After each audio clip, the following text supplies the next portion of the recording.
اسلامی یا مسلمان تہذیبوں کا زوال آخر کار کیوں ہوا؟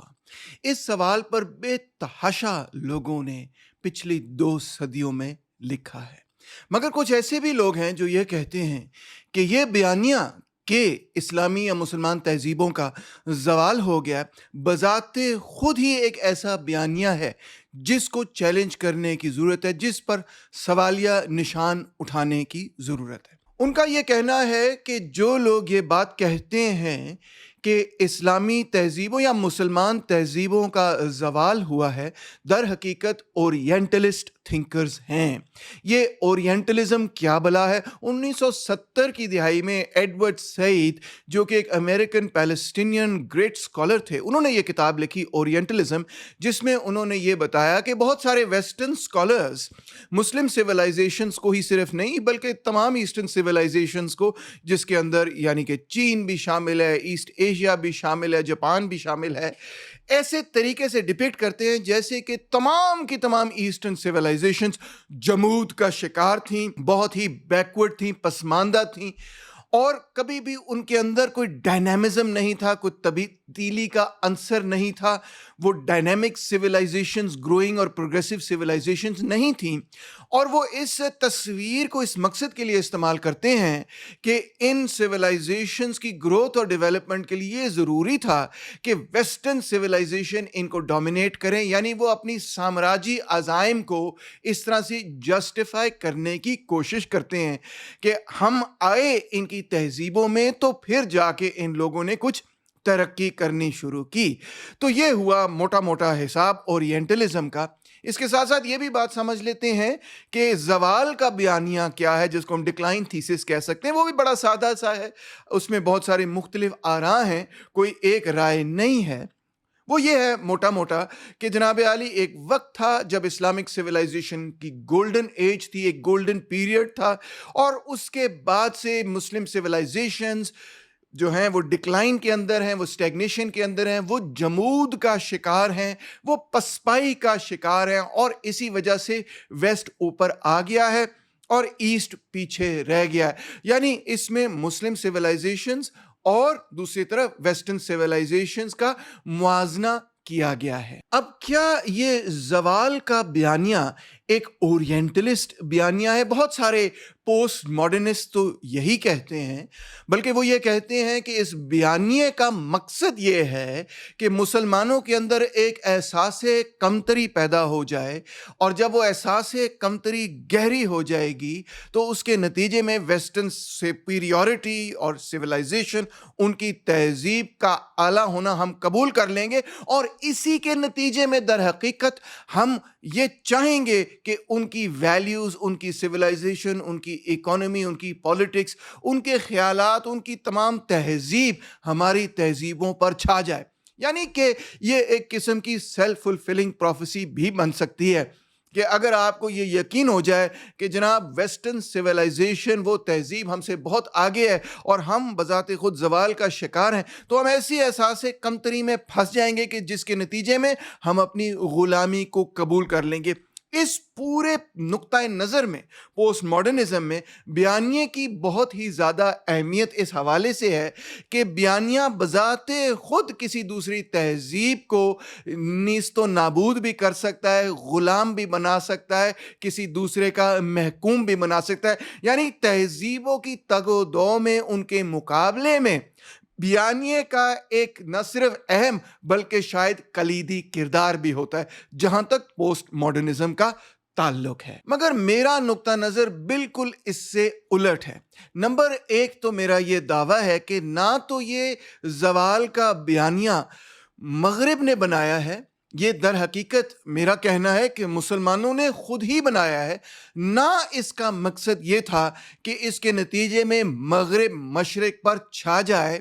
اور تیسری بات یہ کہ میں یہ بھی نہیں مانتا کہ محض بیانیے کی بنیاد پر ایک تہذیب دوسری تہذیب پر غلبہ حاصل کر سکتی۔ میرا نقطہ نظر یہ ہے کہ جب ہم تاریخ اٹھا کر دیکھیں گے تو ہمیں یہ نظر آئے گا کہ ایسے کچھ واقعات ہیں، خاص طور پہ مسلمانوں کی سلطنتوں کی شکست کے نتیجے میں مسلمان خود یہ سوال اٹھانا شروع کرتے ہیں کہ ہمیں آخر کار اتنی بڑی بڑی شکستوں سے کیوں دو چار ہونا پڑ رہا ہے؟ اس کے پیچھے وجوہات کیا ہیں؟ اس کے پیچھے محرکات کیا ہیں؟ کیا وجہ ہے کہ ایک وقت وہ تھا کہ ایسا محسوس ہوتا تھا کہ پوری دنیا کے اندر اسلام چھا جائے گا، اور اب ہمیں نظر آ رہا ہے کہ ہماری جو بڑی بڑی اور طاقتور سلطنتیں تھیں وہ